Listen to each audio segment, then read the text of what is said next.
சபரியும் பாருவும் இன்றைக்கி ரொம்ப நேரம் உட்காந்து பேசிகிட்டு இருந்தாங்க. நேற்றுக்கே பார்த்தீங்கன்னா சபரியை வந்து மேனேஜர் ரோலுக்கு பாரு தான் ஃபஸ்ட்டு சஜஸ்ட் பண்ணியிருப்பாங்க. சஜஸ்ட் பண்ணிவிட்டு அதுக்கப்புறமா உட்காந்து தனியாக சொல்லியிருப்பாங்க, எனக்கு அவன் மேனேஜராக என்ன பண்ணுறான், எப்படி பண்ணுறாங்கிறது பார்க்கணும். அப்புறம் அவன் மேனேஜர் ஆனால் தான் அவன் கூட உள்ள கான்டாக்ட் எனக்கு பில்ட் பண்ண முடியும்.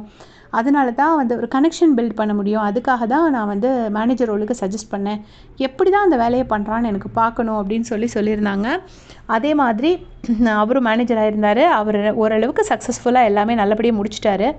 இப்போது இன்றைக்கி என்னாச்சு அப்படின்னா, சபரிக்கிட்ட டைரெக்டாக கன்ஃபரண்ட் பண்ணி கேட்குறாங்க. அந்த ஹெல்த்தி கிராசர் பெருங்காயம் டாஸ்க்கு ஸ்டார்ட் பண்ணுறதுக்கு முன்னாடி யார் வந்தாலும் சரி, எந்த கெஸ்ட் வந்தாலும் சரி, நீங்கள் உடனே வந்து ரொம்ப அந்த இடத்துல வந்து மற்றவங்களுக்கு ஸ்பேஸ் கொடுக்க மாட்டேங்கிறீங்க. நீங்கள் பிரவீன் இப்படி யாராச்சும் மைக் பிடிச்சிட்டு நீங்களே பேசிகிட்டு இருக்கீங்க. அடுத்து எனக்கு ஒரு ஸ்பேஸ் கிடைக்க மாட்டேங்குதுன்னு நான் ஃபீல் பண்ணுறேன் அப்படிங்கிற மாதிரி பார்வதி சொல்கிறாங்க. அதுக்கு சபரி சொல்கிறாரு, இப்போ கூட நீ பேசிகிட்டு இருக்க, நீ பேசுகிற வரைக்கும் நான் பொறுமையாக பொறுத்துட்டு தான் இருக்கிறேன், நீ சொல்கிறதெல்லாம் நான் கேட்டுட்டு தான் இருக்கேன், நான் எப்போயுமே அப்படி யாரோட ஸ்பேஸையும் நான் கெடுக்கவே மாட்டேன் அப்படின்னு சொல்கிறாங்க.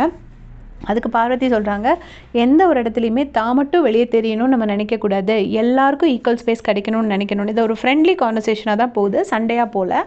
ஸோ எந்த ஒரு இடத்துலையுமே வந்து நம்ம அந்த மாதிரி நினைக்கக்கூடாது, எல்லாருக்கும் ஈக்குவல் ஸ்பேஸ் கிடைக்கணும்னு நான் நினைக்கிறேன் சபரி அப்படின்னு சொல்கிறாங்க. ஸோ இவங்க திருப்பி சொல்கிறாங்க, நீ ஸ்பேஸ் கொடுக்கறது இல்லைன்னா, அவரும் திருப்பி சொல்கிறாரு, நான் கண்டிப்பாக ஸ்பேஸ் கொடுப்பேன், நான் யாருக்கும் அப்படி ஸ்பேஸ் கொடுக்காம இருக்க மாட்டேங்கிற மாதிரி சொல்கிறாரு. ஸோ நீங்கள் சொல்லுங்கள், இது வரைக்கும் பார்த்த இடத்துல ஏதாவது ஒரு இடத்துல சபரி வந்து அப்படி யாருக்காவது ஸ்பேஸ் கொடுக்காம இருந்த மாதிரி உங்களுக்கு தோணியிருக்கா? எனக்கு சத்தியமாக தோணுதில்லை.